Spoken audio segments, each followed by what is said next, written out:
በስመ አብ ወወልድ ወመንፈስ ቅዱስ አሐዱ አምላክ አሜን። ክርስቶስ ተንሥአ እሙታን አብየ ለስልጣን አሰሮ ለሰይጣን አግዓዞ ለአዳም ሰላም እምይእዜሰ ሆነ።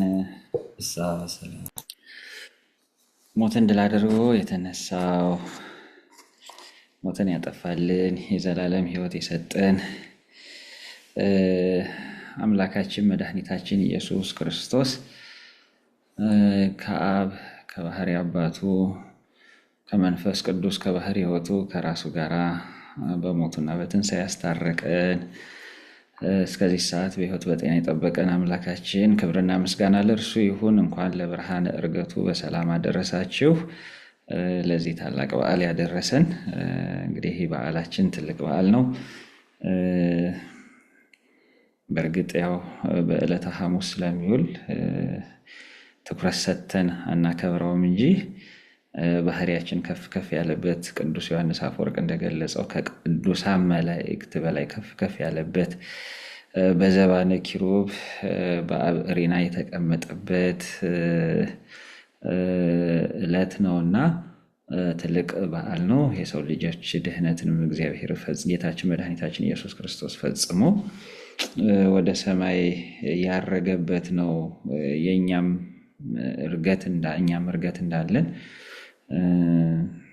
ተስፋውን የሰጠበት ነውና ጌታችን መድኃኒታችን ኢየሱስ ክርስቶስ በሞቱ ሞትን ያጠፋልን፣ በትንሣኤው ተስፋ ትንሣኤ የሰጠን፣ በእርገቱም ተስፋ እርገትን ያደለን ክብርና ምስጋና ለእርሱ ይሁን።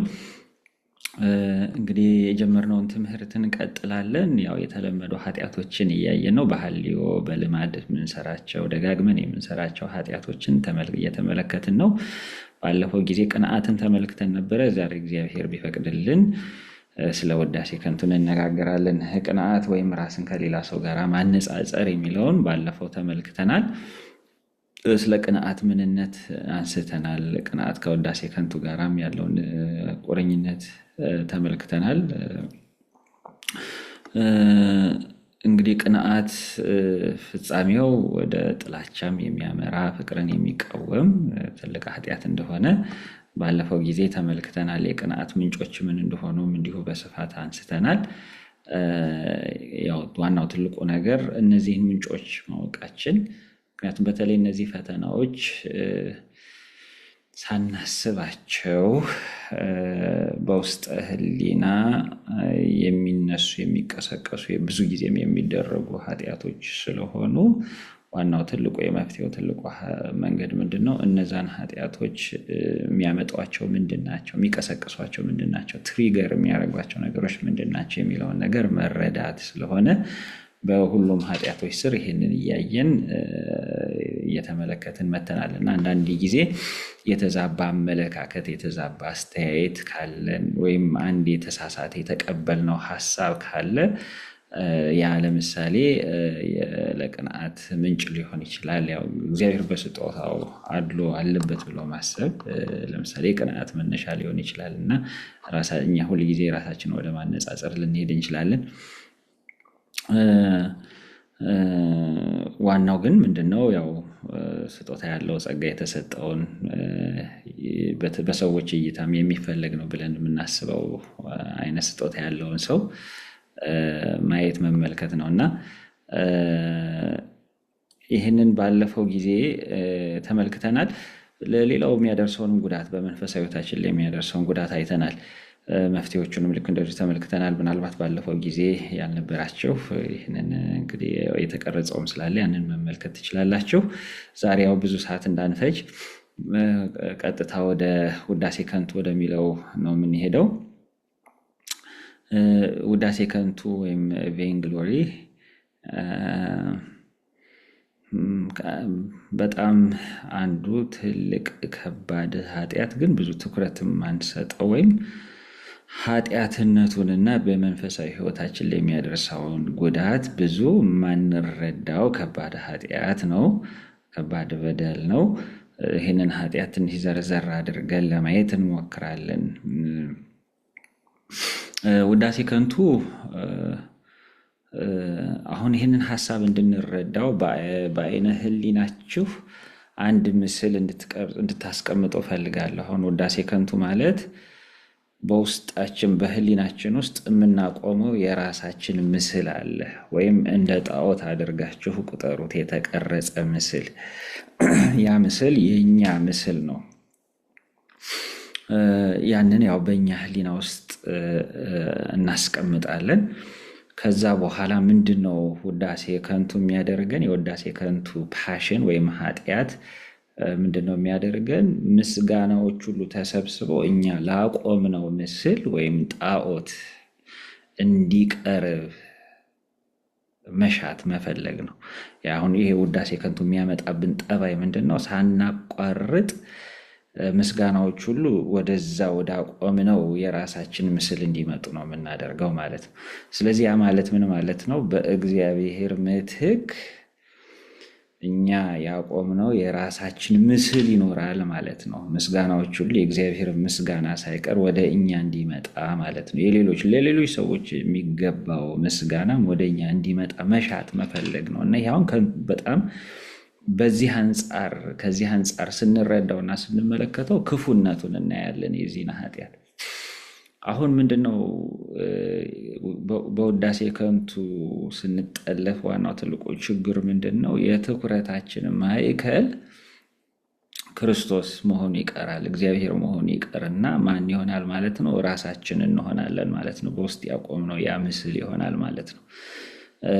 ስለዚህ ውዳሴ ከንቱን ከዚህ አንጻር ስንመለከተው ምንድነው? ስርቆት ነው ማለት ነው። ምንድነው የምንሰርቀው? የእግዚአብሔር ምስጋና ወይም የሌሎች ሰዎች ምስጋና ነው የምንሰርቀው። በህሊናችን ያንን ምስጋና ለእኛ እንዲቀርብ እንፈልጋለን።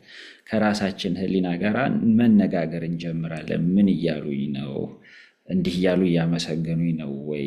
እያቀረብኩ ያለሁትን ትምህርት እያቀረብኩ ያለሁትን መዝሙር አገልግሎት ሰዎች እያደነቁ ነው ወይ የሚለውን ነገር ሳናቋርጥ በህሊናችን እናስባለን ማለት ነው። ያ ሀሳብ ምን ይሆናል? ሰዎች ስለኛ ሳያስቡ እንኳን በህሊናችን ውስጥ ያው የሰዎችን ሀሳብ እናመጣና ሳይቋረጥ ያ ምስጋና በውስጥ ላቆምነው የውሸት ምስል የራሳችን ምስል እንዲቀርብ እናደርጋለን ማለት ነው።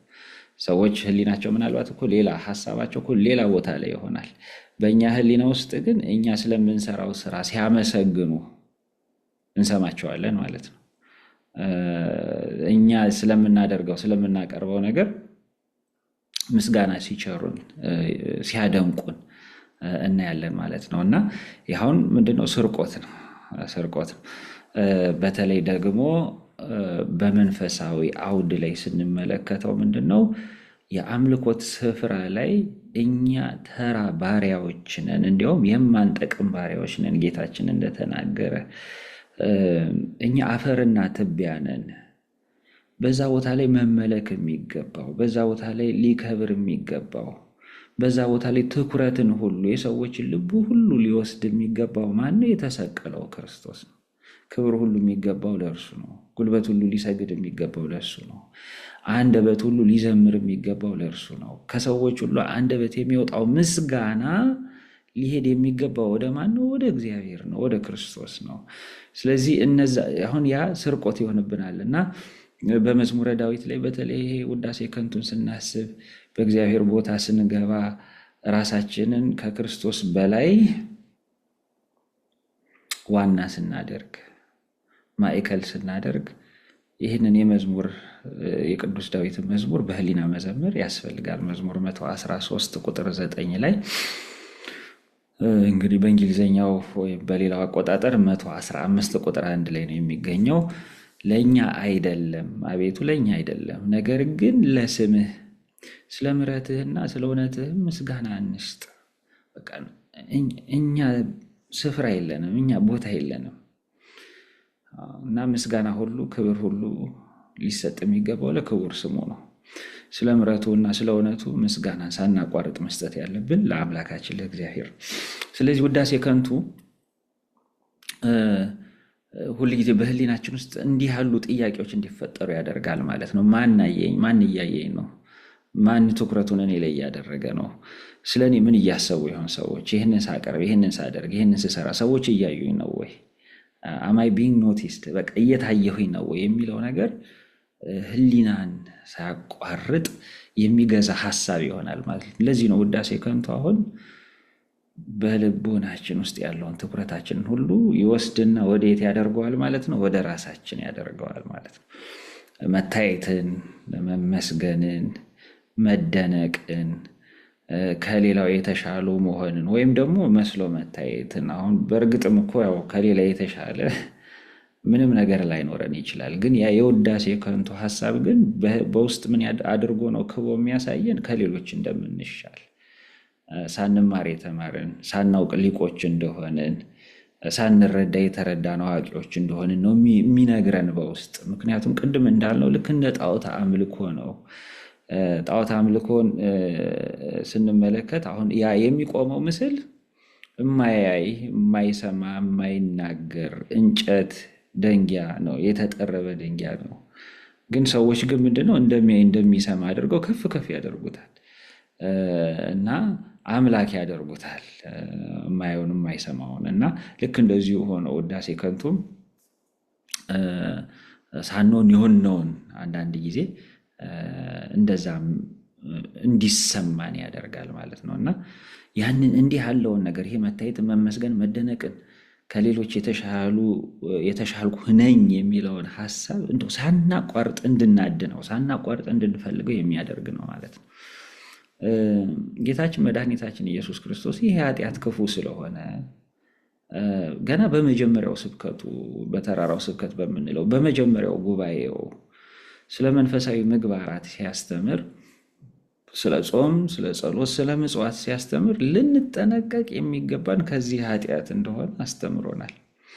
በሶስቱም ክፍለ ምንባባት ስንመለከት ምንድነው ለሰዎች ትታዩ ዘንድ እያለ ጌታችን ኢየሱስ ክርስቶስ አስጠንቅቆናል። ለሰዎች ትታዩ ዘንድ እንዲህ አታድርጉ፣ እንደ ግብዞች እንደ ፈሪሳውያን አታድርጉ እያለ ከልክሎናል።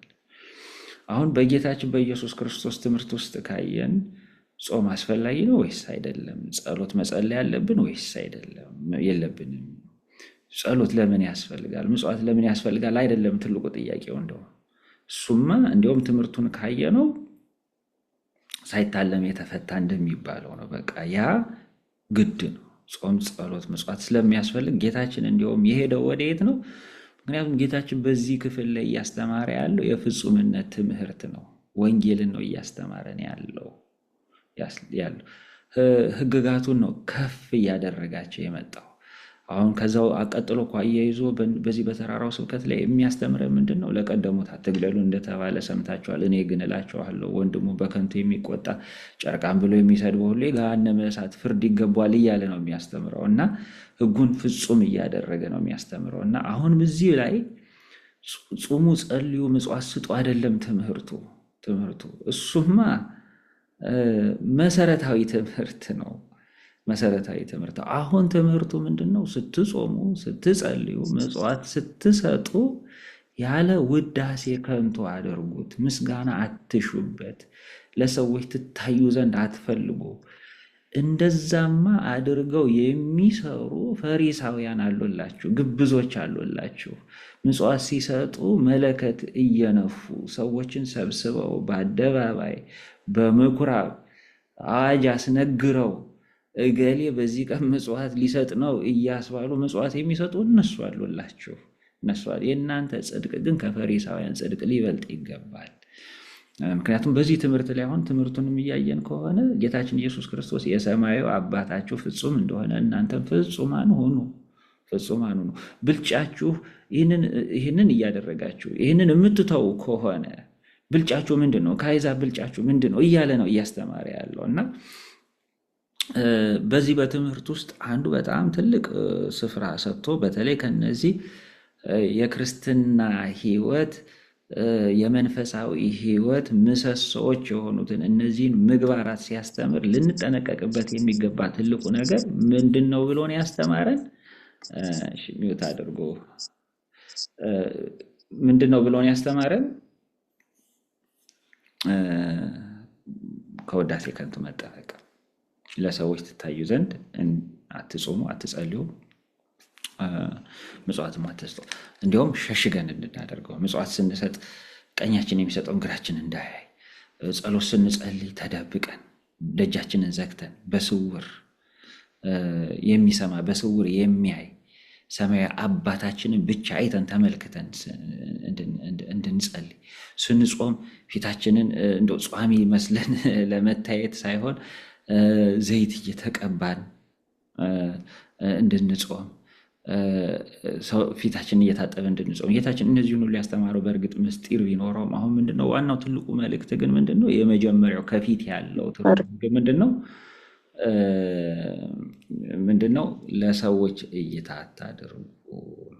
ይሄ ጌታ በዚህ ትምህርት ላይ የነቀፈው ውዳሴ ከንቱ ነው፣ በጣም ክፉ ስለሆነ እዚህ ላይም በኋላ ላይ ጉዳቱ ላይ ተመልሰን እንመጣበታለን። ጉዳቱ ምንድነው ካልን የጽድቅን ዋጋ ያስቀራል፣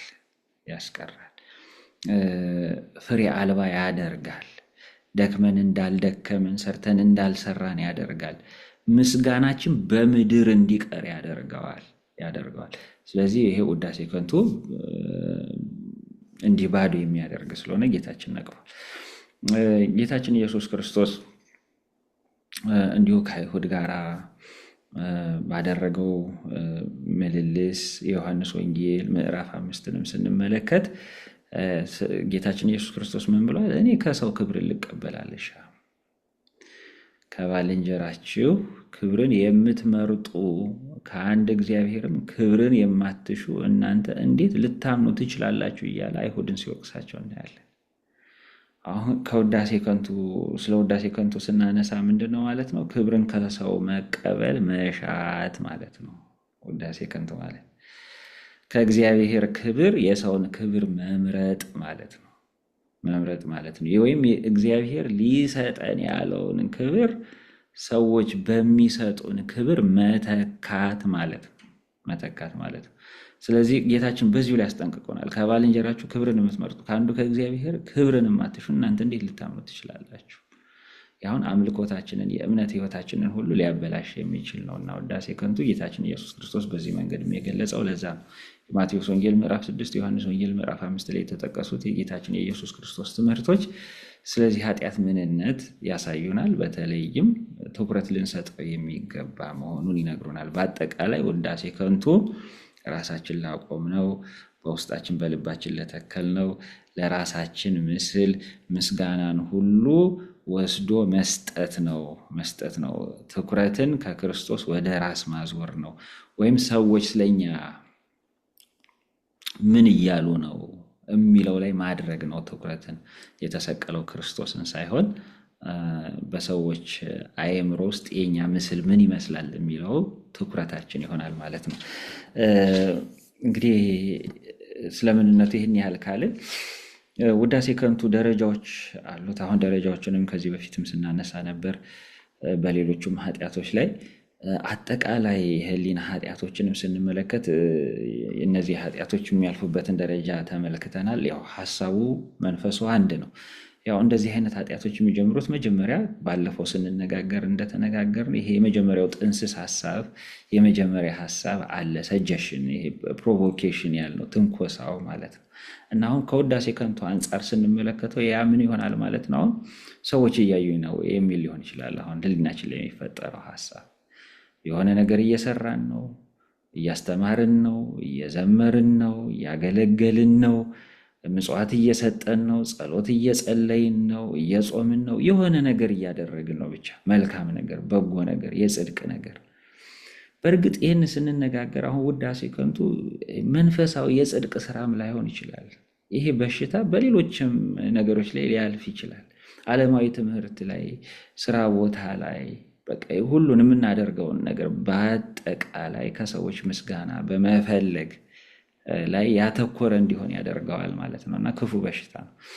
ውስጥን እንደ ካንሰር የሚጠናወት በሽታ ነው። እና በተለይ ከኃጢአቶች ሁሉ ክፉ የሚያደርገውን ይህንን ኃጢአት ምን እንደሆነ ቀጥለን እንመለከታለን። አንዱ ግን ምንድነው? ይሄ ቅድም ደጋግመን እንዳልነው ትኩረት ሁሉ በእኛ ላይ እንዲሆን የመፈለግ ድብቅ ስሜት ነው። እና እያዩኝ ነው የሚለው ሊሆን ይችላል።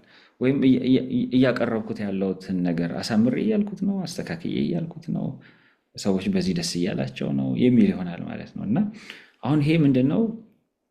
አጠቃላይ ከኢኩዌሽን ውስጥ እግዚአብሔርን ያስወጣዋል ማለት ነው። ጉዳዩ በእኛና በነዛ ሰዎች መካከል ይሆናል ማለት ነው።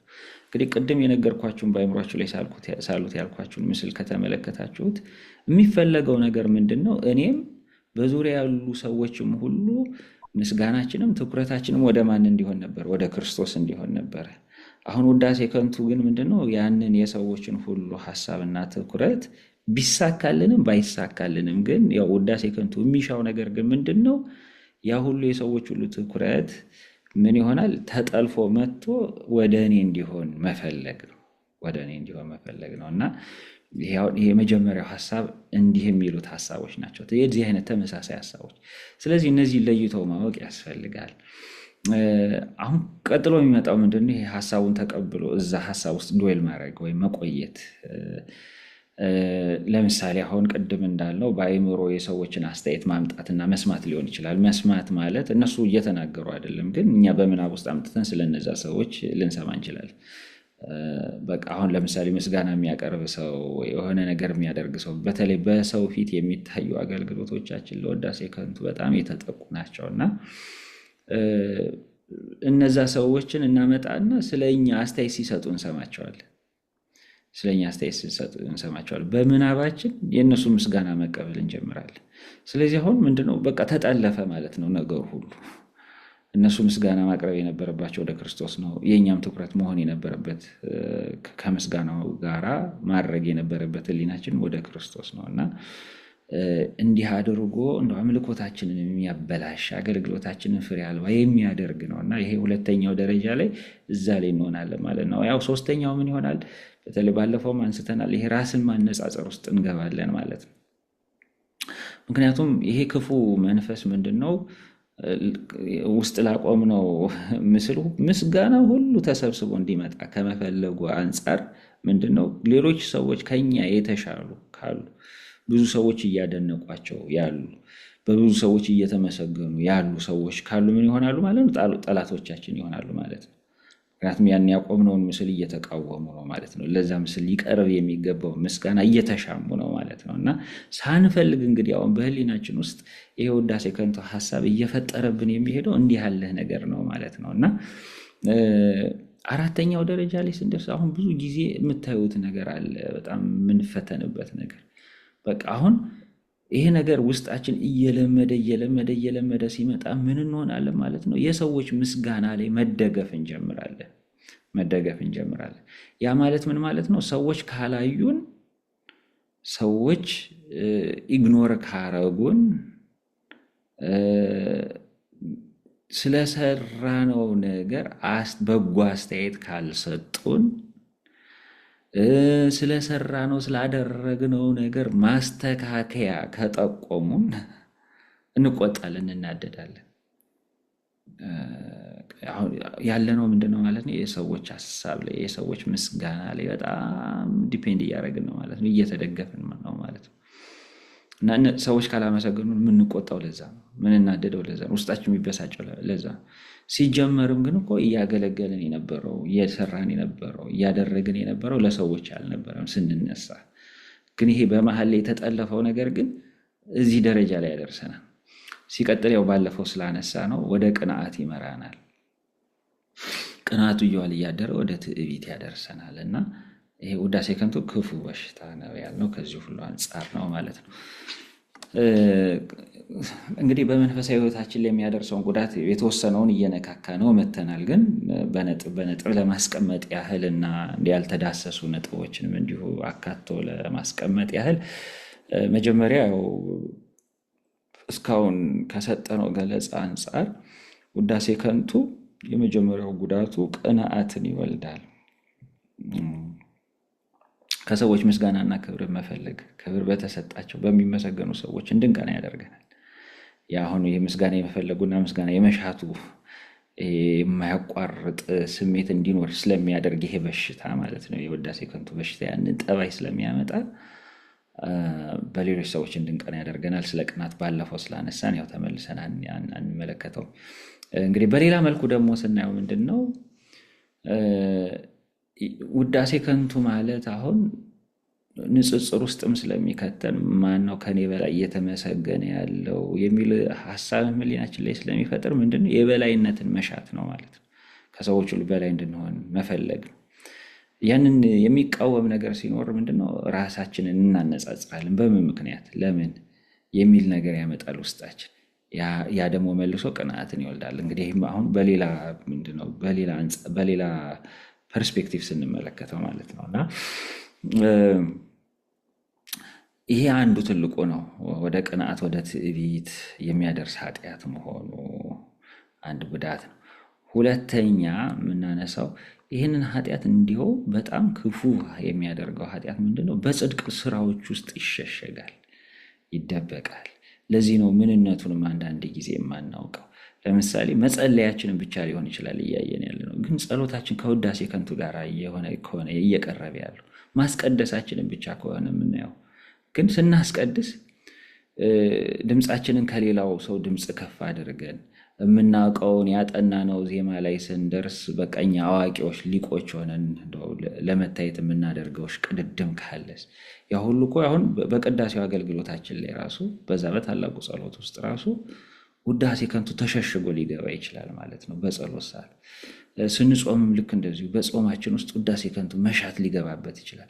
የምንሰራው እያንዳንዱ በጎ ስራ ውስጥ ትልቁ የመጀመሪያ አሁን ተመልከቱ፣ ሰይጣን የመጀመሪያው እንቅፋት የሚያኖርብን ምን እንዳይሆን ነው? በጎ እንዳንሰራ። የመጀመሪያው እንቅፋት ምንድነው? የሚፈለገው ነገር ሰይጣን የሚፈልገው ነገር ምንድነው? እንዳትጸልይ ነው፣ እንዳትጾሚ ነው፣ በጎ ስራ እንዳትጀምር ነው። በቃ ከተሳካለት ማለት ነው። ደግሞ እሱን ድል ነስተን መጸለይ ስንጀምር፣ መጾም ስንጀምር፣ በጎ ስራ መስራት ስንጀምር፣ ምጽዋት መስጠት ስንጀምር፣ ማስቀደስ ስንጀምር ደግሞ ምን ይመጣል ማለት ነው? ቀጥሎ ፍሬ ማሳጣት።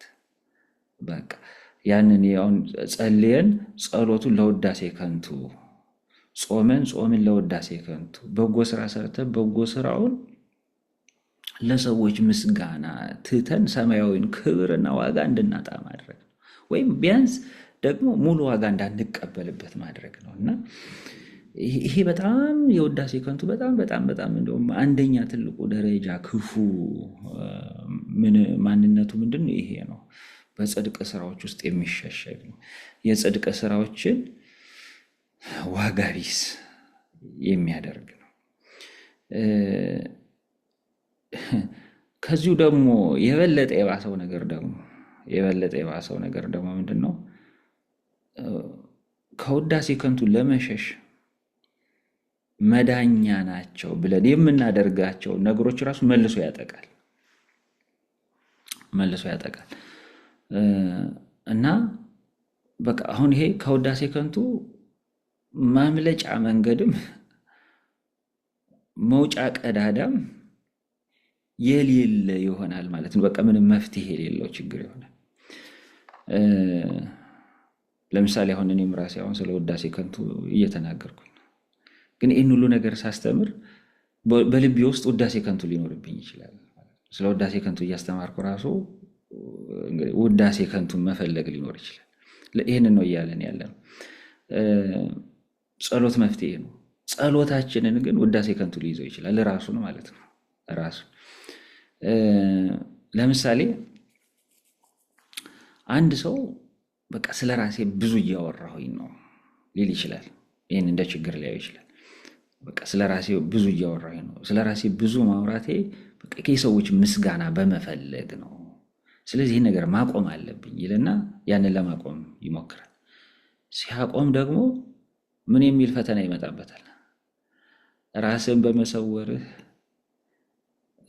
ከሌሎች ሰዎች እኮ በጣም የተሻልክ ነህ እያለ ደግሞ እንዲያስብ ያደርገዋል ማለት ነው። ስለዚህ ሲያወራም ፈተና ነው፣ ዝም ሲልም ፈተና ነው። ሲያወራ ስለ ራሱ ሲናገር በቀጥታ ውዳሴ ከንቱ ፊቱን ገልጦ ማንነቱን አሳይቶ ይፈትነዋል። ደግሞ ራሱን ዝም ሲያሰኝ ደግሞ በሌላ መንገድ ይመጣበታል። አቤት ትሕትና! ስለዚህ ነገር እኮ ይኸውልህ አሁን ሌላ ሰው ቢሆን ኖሮ ይህን እንዴት አድርጎ ይገልጠው ነበር፣ አንተ ግን ዝም አልክ፣ እንዴት ትሁት ብትሆን ነው እያለ ደግሞ በውስጥ ይፈትነዋል ማለት ነው። እና በሰው ፊት የምናደርገው ነገር ስናቆም የምናደርገውን ማንም ሰው ባለማወቁ ደግሞ እንድንኮራበት ያደርገናል። ዝቅ ያለውን ቦታ ስንመርጥ አቤት ትህትና ይለናል። በትህትናችን እንድንታበይ ያደርገናል። እና በቃ ችግር ነው። እንደገና መፍትሄ ብለን ደግሞ የምንሄድባቸው መንገዶች ላይም ይጠብቀናል ማለት ነው።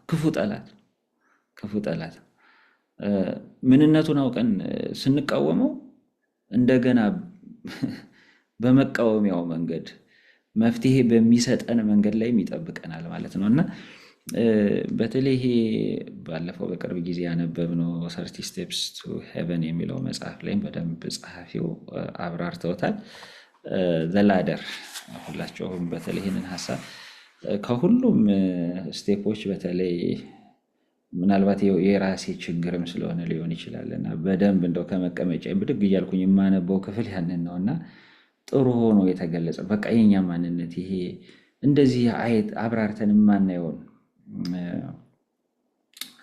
ችግሮቻችንን በደንብ አድርጎ የሚያሳይ ነው እና ስቴፕ 18 ላይ ያንን ቅዱስ ዮሐንስ ዘሰዋስው ያስቀመጠዋል።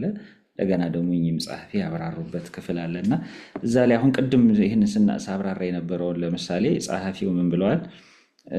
I praise humility though I have none. And in confessing this, I want others to admire my humility. የተቆላለፈ ነገር ስለ ትህትና ምንነት አቆለጳጵሰን ከፍ ከፍ አድርገን እንናገራለን፣ ግን ትህትና የለንም። በቃ ትህትና የለኝም ብዬ ደግሞ ያንን ኮንፌስ አረግ ደግሞ ምን የሚል ፈተና ይመጣብናል።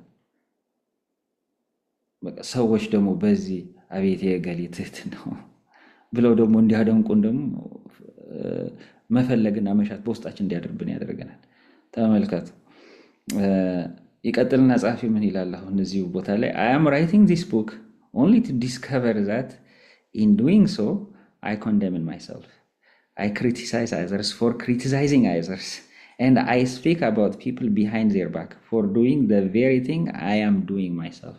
እና ይሄ እንዲህ ቁልፍልፍ ያለ ነገር ነው እና እዚሁ ምዕራፍ ላይ ያለውን በደሞ ምዕራፉን ተመልከቱት። 18ኛው ስቴፕ ላይ ነው ያለው እና አንዱ የሆኑ ውዳሴ ከንቱን ለመቃወም ድል ለመንሳት ከባድ የሚያደርግብን ነገር ምንድነው? ይሄ የማይተው ፈታኝ መሆኑ ነው። በዚህ ሲሉት በዚህ ሲሉት እንደገና ደግሞ መልኩን ቀይሮ በዛ ስለሚመጣ ነው እና በቃ የዚህ ፈታኝ ዓላማው ምንድነው? ውጫችንን አይነካም። ውጩማ እንዲሁም አእምሮ እንዲታይ ነው የሚፈልገው። ምክንያቱም ተመልከቱ፣ ቅድም ያልኳችሁን ነገር እንዳትረሱ። አሁን የመጀመሪያ ደረጃ አልፈን ነው እዚህ ደረጃ ላይ ደረስነው። የመጀመሪያው ደረጃ ምንድን ነበር ያለፍነው? እሑድ መተን እንዳናስቀድስ ተኝተን እንድናድር፣ ጸሎት ስንጸልይ የጸሎት ሰዓት ላይ የሚጎረጎረውን ስልክ ላይ ወይ ሌላ ነገር አምጥቶ በቃ የጸሎት ሰዓት እንዲባክን ማድረግ፣ እንዳንጸልይ መተን እንዳናስቀድስ፣ መጽሐፍ ቅዱስ እንዳናነብ፣ መንፈሳዊ ስራ እንዳንሰራ፣ አስራት እንዳናወጣ፣ ምጽዋት እንዳንሰጥ ማድረግ ነው። የመጀመሪያው ዓላማ እሱ ነው። ምክንያቱም ምንም ነገር ካልሰራን ባዶ ሆነ ምንም የለን። መስራት ስንጀምር ግን አሁን ውዳሴ ከንቱ የሚባለው ደግሞ ፈተና ይመጣል ማለት ነው እና ተኝቶ ዕለተ ሰንበትን የሚያሳልፍ ሰው እንዴት ሆኖ ውዳሴ ከንቱ የሚያጠቃው? የለም። የውዳሴ ከንቱ ፈተና የለበትም። በመተኛቱ ምን አይነት ውዳሴ ከንቱ ይመጣበታል? የለም። መንፈሳዊ ስራ ግን መስራት ስንጀምር ግን ውዳሴ ከንቱ ፈተና ሆኖ ይመጣል። ስለዚህ አሁን የውዳሴ ከንቱ ዓላማ ምንድን ነው? የምንሰራውን ነገር ማስተው አይደለም። ክርስቲያኖች ይህን እንዳትረሱ። ጸሎት ማስተው አይደለም። እንዲሁም የሚፈልገው ምንድነው? ጸሎታችን እንዲቀጥል። ለዛ እኮ ነው ፈሪሳውያንን ካያችኋቸው ምንድነው እንዲሁም ጸሎትን ጌታችን ራሱ ያለው ጸሎትን በማስረዘም የሚሰማላቸው ይመስላቸዋል። ጸሎታቸው ረጅም ነው። በአደባባይ ሆነው ሰው እያያቸው ሁሉ ያነበንባሉ፣ ይጸልያሉ። እንዲሁም ውዳሴ ከንቱ የሚፈልገው ነገር ምንድነው? የሚታየው ነገር በስቶ እንዲሰራ፣ በሰው ፊት በስቶ እንዲታይ ውጩን መንካት አይደለም የሚፈልገው የውዳሴ ከንቱ ፈተና እሱ ውጩን አይደለም ውስጡን መብላት ነው። ውስጡን እንግዲህ አሁን ለዚህ ጥሩ ምሳሌ የሚሆነ ምስጥ ነው ማለት ነው። ምስጥ ከውጭ ያለ ነገር አያጠቃም፣ ከውጭ ያለ ነገር አይበላም፣ ውስጡን ነው። ስለዚህ እንደ ምስጥ ነው ማለት ነው። እና መንፈሳዊ ማንነታችን ውጩን አስቀርቶ ውስጥ ለውስጥ የሚያጠቃ ነው ማለት ባዶ እንዲሆን ማድረግ ነው፣ ዋጋ የሌለው ማድረግ ነው። ምክንያቱም በውስጥ እንጸልያለን፣ ግን የጸሎታችን ትኩረት ክርስቶስ አይደለም። ቆመን እናስቀድሳለን፣ ግን በቅዳሴ ሰዓት የተሰቀለውን ክርስቶስን እያየን አይደለም። እንመጸውታለን፣ የምንመጸውተው ግን በምንመጸውታቸውና በምንረዳቸው ሰዎች ውስጥ ክርስቶስን እያየን አይደለም። የምንረዳቸው ሰዎች ክርስቶሶች እንደሆኑ ትናንሽ ክርስቶሶች እንደሆኑ አስበን አይደለም። ስለዚህ አሁን ይሄ ምንድን ነው? እናደርገዋለን ስራውን፣ ግን ስራው ባዶ ነው፣ ውስጡ ባዶ ነው፣ ቀፎ ነው። ይሄ ነው ትልቁ የውዳሴ ከንቱ ፈተና ክርስቲያኖች። ስለዚህ ይሄ አሁን ምንድን ነው? እንዲሁም የሚገፋን ምንድን ነው? ቅድም እንዳልኩት በውጭ የሚታየው ነገር እየሰፋልን እንዲሄድ። ስለዚህ አሁን በአገልግሎት እንደክማለን፣ እንዝላለን፣ እንሮጣለን፣ እንወጣለን፣ እንወርዳለን እና በቃ እንዲሁም የሆነ ጊዜ ላይ ፈተና ላይኖርብን ሁሉ ይችላል። በቃ ከአገልግሎት የሚያደክም ፈተና፣ ወደኋላ የሚያስቀር ፈተና አልተፈለገ እዛ ጋር አይደለም። አሁን ፈታኙ እየፈተንን ያለው በአገልግሎታችን እንድንቀጥል ነው የሚፈልገው ፈታኙ እና ግን በዛ በምናገለግለው ነገር ውስጥ ግን ፍሬ እንዳይኖረን ማድረግ ነው። እና በተለይ ይህንን ልዩ ትኩረት ልንሰጠው ይገባል። ከባድ ችግራችን ሊሆን ስለሚችል። ሌላው በክርስቲያኖች መካከል አላስፈላጊ ፉክክርና ጸብን ይፈጥራል። ፍቅርን ያደበዝዛል፣ ያቀዘቅዛል። የአምልኮት ስፍራዎች የትዕይንት መድረክ ይሆናሉ። ፉክክር ይታይባቸዋል። እኔ እበልጣለሁ፣ እኔ እሻላለሁ፣ እኔ ማይኩን ለያዘው፣ እኔ እዚህ ቦታ ካልሆንኩኝ ስራው ይበላሻል፣ እኔ ካልገባሁበት በቃ ይሆናል ማለት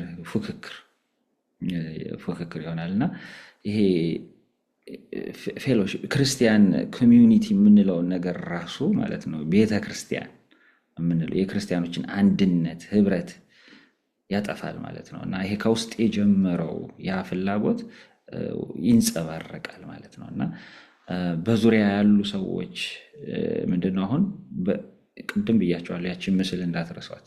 በውስጥ ያቆምነው ምስል አለ። በተሰቀለው በክርስቶስ ፈንታ ሆኖ እየተመለከ ያለ ወይም ምስጋናን እየፈለገ ያለ የገዛ ምስላችን ያቆምነው ምስል አለ። አሁን ምንድነው እየተፈለገ ያለው? ሰዎችን በሁለት መንገድ ነው እንግዲህ የምንፈርጃቸው። ወይ ተፎካካሪዎች ናቸው እዚህ ከውስጥ ካቆምነው ምስል ጋር፣ ወይ ደግሞ አድናቂዎች ናቸው። ሲፈልገን የተወሰኑትን ሰዎች ባሉበት አምጥተን ያው ሲያደንቁን ምስጋና ሲሰጡን ሲውሉ ሲያድሩ በውስጣችን ሊሰማን ይችላል እና ወይ ደግሞ ተፎካካሪዎች ሆነው ይፈረጃሉ። እና አሁን ይሄ ነው ጸብ፣ ክርክር ያመጣል። ሐዋርያው ቅዱስ ጳውሎስ ሰፊ የሆነ ትምህርት የሰጠበት ፊልጵስዩስ መልእክቱ ምዕራፍ 2 ከቁጥር 1 እስከ 8 ያለውን ተመልከቱት እና ጌታችን መድኃኒታችን ኢየሱስ ክርስቶስ ያደረገውን ነገር አስተማሪ አድርጎ አቅርቦልን ከዚህ ኃጢአት እንድንወጣ አስተምሯል። ይሄ ክፍል በጣም ጥልቅ የሆነ የሐዲስ ኪዳን የምስጢረ ሥጋዌ ትርጓሜ ያለበት ክፍል ነው። በአባቶች ዘንድም በጣም ብዙ ሰፊ ትንታኔ የተሰጠው ክፍል ነው። ግን እኛ የምንፈልገው አሁን ከምናነሳው ርዕስ አኳያ ነው እና ምንድን ያለው ቅዱስ ጳውሎስ? አሁንም በክርስቶስ ደስታ ወይም በፍቅር የልብ መጽናናት ወይም የመንፈስ አንድነት ወይም ማዘንና መራራት በእናንተ ዘንድ ካለ እርሱም ብቻ ታስቡ ዘንድ አንድ ልብና አንድ ምክርም ሆናችሁ በፍቅር ትኖሩ ዘንድ ደስታዬን ፈጽሙልኝ። አሁን ቅዱስ ጳውሎስ በፍቅር ትኖሩ ዘንድ ደስታዬን ፈጽሙልኝ፣ በፍቅር እየኖራችሁ ደስታዬን ፈጽሙልኝ ይላል እና አሁን እየፈለገ ያለው ክርስቲያኖች በፍቅር እንዲኖሩ ነው። ፍቅርን የተፈለገው እሱ እንደ መምህር እንደ ሐዋርያ እንደዛች ቤተ ክርስቲያን መጋቢ አገልጋይ ደስታው ምንድን ነው? እነዛ ያስተማራቸው የመከራቸው ያጠመቃቸው የክርስቶስ አገልጋዮች ያደረጋቸው የፊልጵስዩስ ክርስቲያኖች ምን እንዲሆኑ በፍቅር እንዲኖሩ። አሁን የፍቅር ጠላቶችን ሲናገር ምን አለ? በክርክርና ከንቱ ውዳሴን በመውደድ አትስሩ። ይህን ነው ቅድም ስንል የነበረው በክርስቲያኖች መካከል ያለውን አንዱ ፍቅር የሚቃወም ትልቅ ጠላት ምንድን ነው ካልን ውዳሴ ከንቱ። ሁላችንም የየራሳችን ውዳሴ ከንቱ ወዳጆች ስለሆነን በውስጣችን ያቆምነው የየገዛ የየራሳችን ምስል ስላለ ያ በውስጥ ያለው ምስል ፉክክር ውስጥ ስለከተተን ስላከራከረን ምን ይሆናል ማለት ነው? አንድነታችን፣ ፍቅራችን ይጠፋል። ስለዚህ ቅዱስ ጳውሎስ በክርክርና ከንቱ ውዳሴን በመውደድ አትስሩ አለ። ትህትናን በያዘ ልቡና ከራሳችሁ ይልቅ ባልንጀራችሁን አክብሩ እንጂ አትታበዩ። አሁን ቅዱስ ጳውሎስ ደግ መምህር ስለሆነ ችግሩን ብቻ ጠቅሶ አላለፈም። ውዳሴ ከንቱን ፍቱን መድኃኒት ሆና ከውስጣችን ነቅላ የምታወጣልን ምንድነች? ትህትና ነች። እሱን እግዚአብሔር ቢፈቅድ ደግሞ ከረዳን በሌላ ጊዜ እንመለከታለን። ትህትናን በያዘ ልቡና ከራሳችሁ ይልቅ ምን አድርጉ? ባልንጀራችሁን አክብሩ እንጂ። አሁን ይሄ ቅድም ካልነው እንግዲህ ስለ ውዳሴ ከንቱ ምንነት ስንገልጽ ከመጣ ነው የሚቃረን ሐሳብ ነው ማለት ነው። ቅዱስ ጳውሎስ እያነሳ ያለው ነዋ እውነተኛ መፍትሄ ስለሆነ ነዋ። ለምን ውዳሴ ከንቱ እየፈለገ ያለው ምንድን ነው? ከባልንጀሮቻችን ሁሉ በላይ እኛ ከብረን ከፍ ብለን እንድንታይ እና ያንን የትዕቢት ቅድም አንስተን ነበረ፣ ፉክክር፣ ቅንዓት ከዛ በኋላ ትዕቢት ላይ የሚያደርሰን ነበር። አሁን ቅዱስ ጳውሎስ ግን ምን አለ? አይደለም፣ ራሳችሁን በትህትና ዝቅ አድርጉና ባልንጀሮቻችሁን አክብሩ እንጂ እናንተ ራሳችሁን አታስታብዩ። ለባልንጀራችሁም እንጂ ለየራሳችሁ ብቻ አታስቡ ብሎ መፍትሄ ሆነም እዚሁ ላይ ጠቁሞናል ማለት ነው። ከዚሁ ጋር አያይዞ አሁን ጌታችን ኢየሱስ ክርስቶስን ምሳሌ አድርጎ እሱን እንድንመስለው ያስተምረናል። ፍጹማን የሆናችሁ ሁላችሁ ኢየሱስ ክርስቶስ ለእኛ እንዳደረገልን ይህንን አስቡ። ምን አደረገልን ኢየሱስ ክርስቶስ ካልን ምንድን ያደረገው? ይኸውም የእግዚአብሔር መልኩ ነው። ቀምቶ እግዚአብሔር የሆነ አይደለም። ኢየሱስ ክርስቶስ ያ የባህሪ ልጁ ነው። እግዚአብሔርነትን ቀምቶ ያገኘው አይደለም። የባህሪ ገንዘቡ ነው። ከአብ ጋራ ከባህሪ አባቱ ከአብ ጋራ በእሪና ያለ የተካከለ ነው። ነገር ግን ምን አደረገ? ነገር ግን የባሪያ መልክ ይዞ በሰው ምሳሌ ሆኖ ራሱን ዝቅ አደረገ። አሁን ስለ ትህትና ሲያስተምር ምሳሌ አድርጎ ያቀረበልን እንድንመስለው ቀና ብለን እንድናየው ቅዱስ ጳውሎስ እያስቀመጠልን ያለው ማን ነው? ክርስቶስን ነው። ራሱን ዝቅ አደረገ፣ እንደ ሰውም ሆኖ ራሱን አዋረደ። ለአምላክ ለእግዚአብሔር የሰውን ስጋ መልበስ መዋረድ ነው፣ ዝቅ ማለት ነው እና ሰው ሆኖ ራሱን አዋረደ፣ ለሞት እስከ መድረስም ታዘዘ፣ ሞቱን በመስቀል የሆነው ነው ብሎ ይነግረናል። እና ከዚህ በኋላ እንግዲህ ጌታችን ኢየሱስ ክርስቶስ ክብርን ሁሉ ምስጋናን ሁሉ እንደተቀበለ ደግሞ ይነግረናል ማለት ነው። እና እውነተኛ ክብር የሚገኘው በትህትና እንደሆነ ነው ቅዱስ ጳውሎስ የሚያነሳልን። ስለዚህ የውዳሴ ከንቱ ትልቁ ጉዳት ምንድነው ካለ ምንድነው? የክርስቶስ ምሳሌነትን ፈጽሞ ይቃወማል ማለት ነው። ክርስቶስ እንዳንመስለው ያደርገናል። ክርስቶስማ እኮ የሰጠን ያኖረልን ምሳሌ ምንድነው ካለን ትህትና ነው፣ ራስን ዝቅ ማድረግ ነው። እዚህ ላይ ማንሳት የፈለግ ነው። ይህንን ክፍል ቅዱስ ዮሐንስ አፈወርቅ ሲተረጉም ምን አለ? በክርክር ወይም በከንቱ ውዳሴ ምንም አታድርጉ የሚለውን የቅዱስ ጳውሎስን ክፍል ሲተረጉም ምንድን ያለው? እኔ ሁል ጊዜ እንደምለው አለ ይህ ቅዱስ አባት፣ የክፋት ሁሉ ምንጭ ይህ ነው። ጠብና ክርክር የሚመጡት ከዚህ ነው። ቅናትና ብጥብጥ የሚመጡት ከዚህ ነው። እነዚህን ሁሉ ስንመለከት ነበር። ቅናትን የሚወልደው ውዳሴ ከንቱ ነው ብለናል። የሰዎችን ምስጋና ስንወድና በብዙዎች ዘንድ ለሚሰጠው ክብር ባሪያዎች ስንሆን ፍቅር የምትቀዘቅዘው ከዚህ የተነሳ። የሰዎች ምስጋና ስንወድ በሰዎች ለሚሰጠው ክብር ባሪያዎች ስንሆን ፍቅር ከልቦናችን ይቀዘቅዛል። ምክንያቱም አንድ ሰው የምስጋና ባሪያ በተመሳሳይ ጊዜ ደግሞ እውነተኛ የእግዚአብሔር አገልጋይ መሆን አይችልም።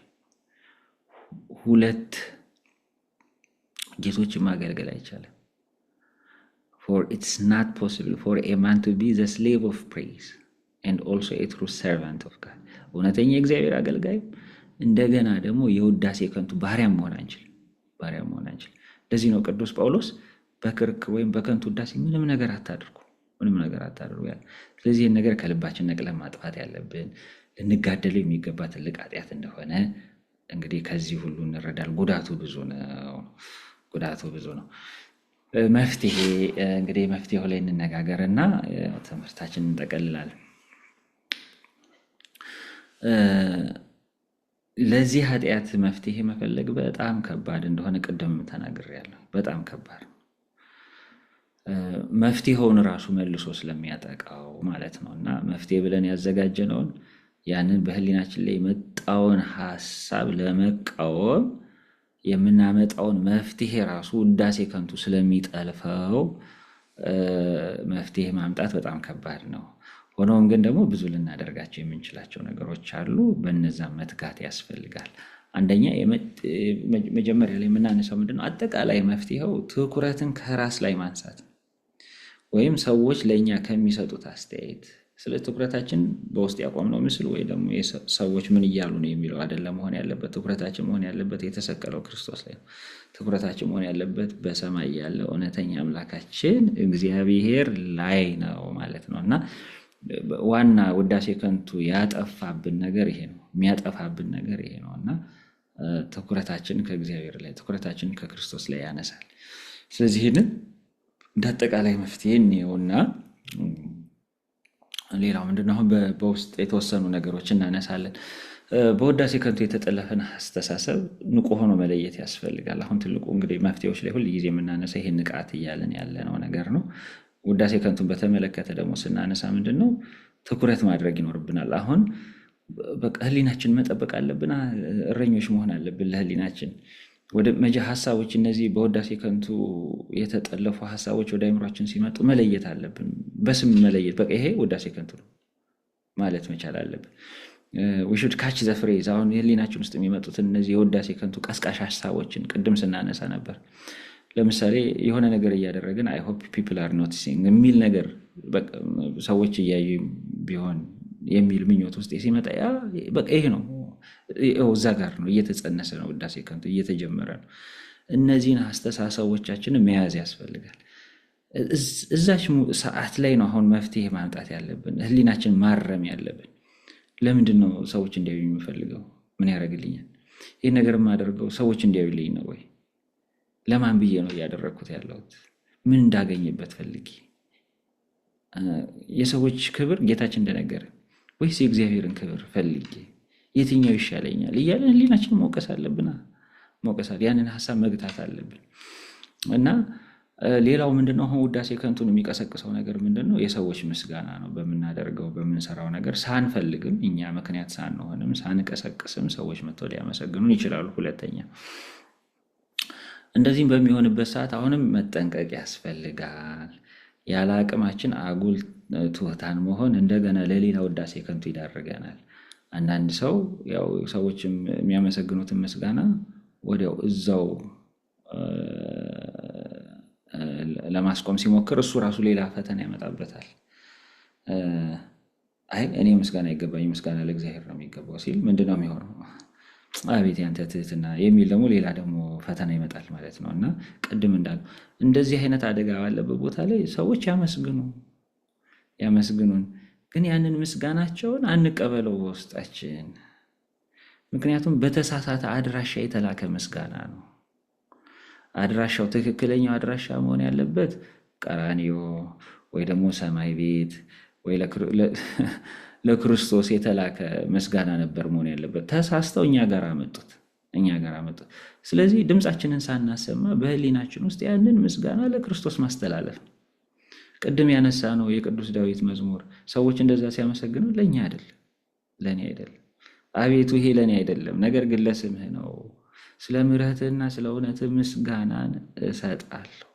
ይህ ምስጋና ለአንተ የሚገባ ነው፣ አንተ ውሰድ ማለት ያስፈልጋል። እና ምስጋና ለምስጋናው ባለቤት ለእግዚአብሔር ማስተላለፍ፣ ይሄ በህሊናችን ሳናቋርጥ ልንሰራው የሚገባን ስራ ነው ማለት ነው። እና የሰዎች ምስጋና መቀበል ስንጀምር በሰዎች ምስጋና ላይ መደገፍ እንጀምራለን ማለት ነው። ዛሬ ያስለመዱን ምስጋና ነገ ሲቀርብን፣ ዛሬ እንዳመሰገኑን ነገ ደግሞ አስተያየት ሲሰጡ ልንቆጣ ነው ማለት ነው። እና እኛው የምንሰራውን ስራ ከሰዎች ሀሳብ፣ ከሰዎች አስተያየት፣ ምስጋና የሚሆን ወቀሳ ነፃ አድርገን በእግዚአብሔር ፊት ብቻ ልንሰራው ይገባል ማለት ነው እና ያንን ማድረግ ያስፈልጋል። ሌላው አራተኛ እንግዲህ ለውዳሴ ከንቱ የሚደረጉ የትሩፋት ስራዎችን ለውዳሴ ከንቱ የሚዳርጉ የትሩፋት ስራዎችን ከሰዎች እይታ ማራቅ፣ ከሰዎች እይታ መሸሸግ ሌላ አንዱ ጥሩ መፍትሄ ነው። ጌታችን ኢየሱስ ክርስቶስም የማቴዎስ ወንጌል ምዕራፍ 6 ላይ የነገረን ማለት ነው እና ቀኝ ስትሰጥ ግራህ አትይ፣ ለሰዎች እንደ ፈሪሳውያን አትሆኑ፣ ለሰዎች እይታ ብላችሁ አታድርጉ።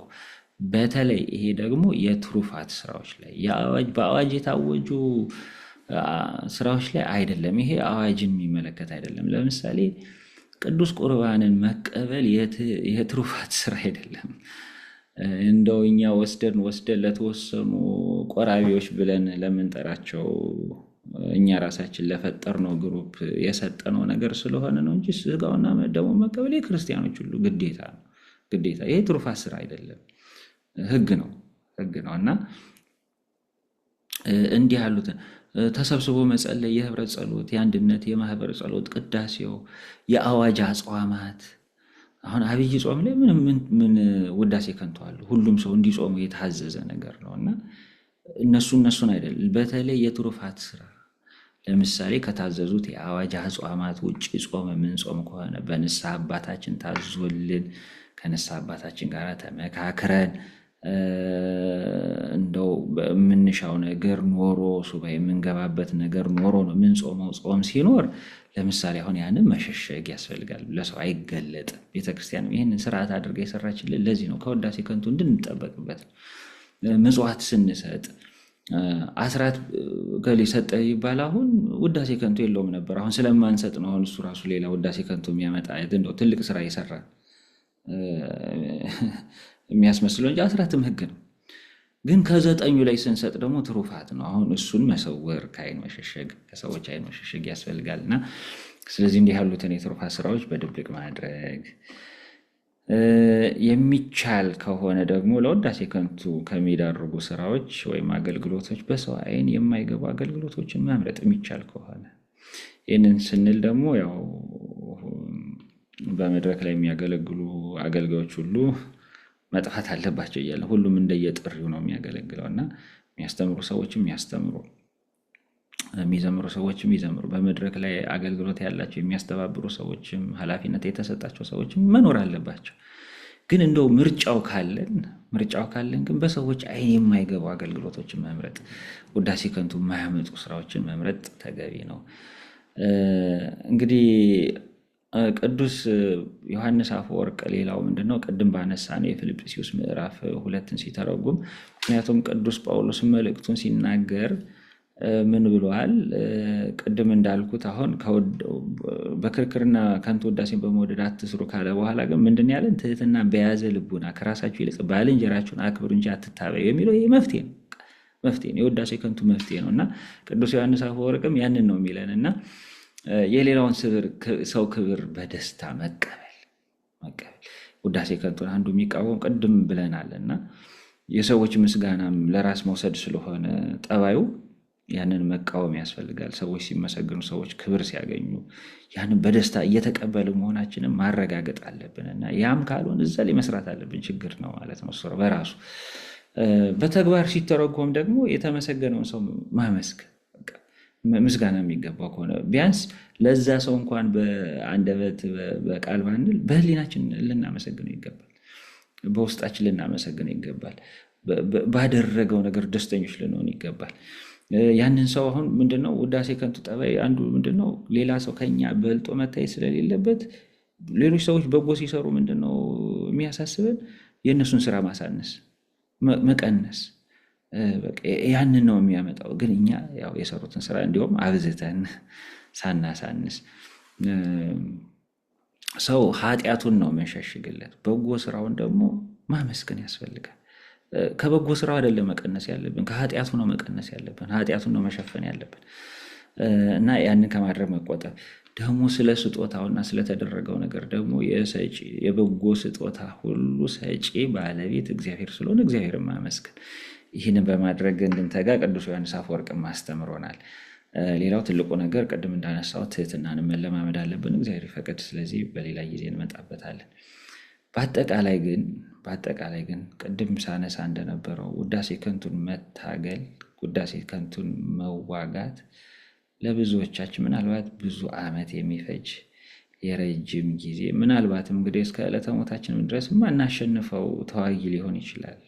ቅድም እንዳሉ የመጀመሪያውን ደረጃ አልፈን በጎ ስራ ስንሰራ የሚጠብቀን ተዋጊ ስለሆነ እስከ መጨረሻው ሰዓት ድረስ ግን ይህንን ኃጢአት ልንጋደለው ይገባል። እነዚህ ያነሳናቸውን ነገሮች እያደረግን ግን ምንድን ነው አሁን ቅድም ስንል ነበር እንግዲህ በዚህ ስለው በዚህ የሚመጣ ከሆነ በዚህ ስመጣ ደግሞ በዚህ በኩል እየመጣ የሚታገለኝ ከሆነ መውጫዬ ምንድን ነው ብለን ደግሞ ተስፋ መቁረጥ የለብን። ምንድን ነው ውዳሴ ከንቱን በተመለከተ በተለይ አብዝተን ትልቁ ዋናው የመጨረሻው መፍትሄ የማነሳው ምንድን ነው? ወደ ክርስቶስ መጮህ ያስፈልጋል። ከዚህ ኃጢአት ፈጽሞ የሚገላግለን ነፃ የሚያወጣን ምንድን ነው? የጌታችን የኢየሱስ ክርስቶስ ጸጋ ነው።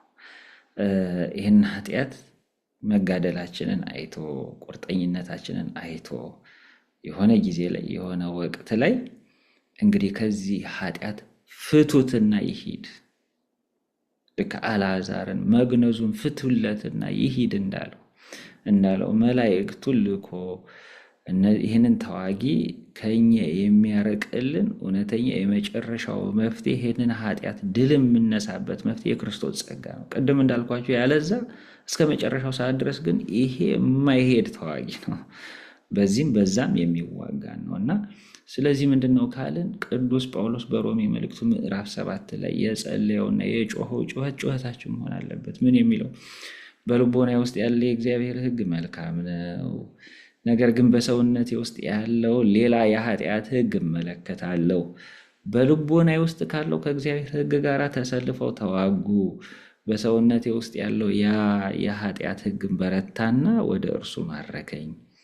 እኔ ምንኛ ወራዳ ሰው ነኝ፣ ከዚህ ሟች ሰውነቴ ማን ባዳነኝ? በቃ ይሄ ነው።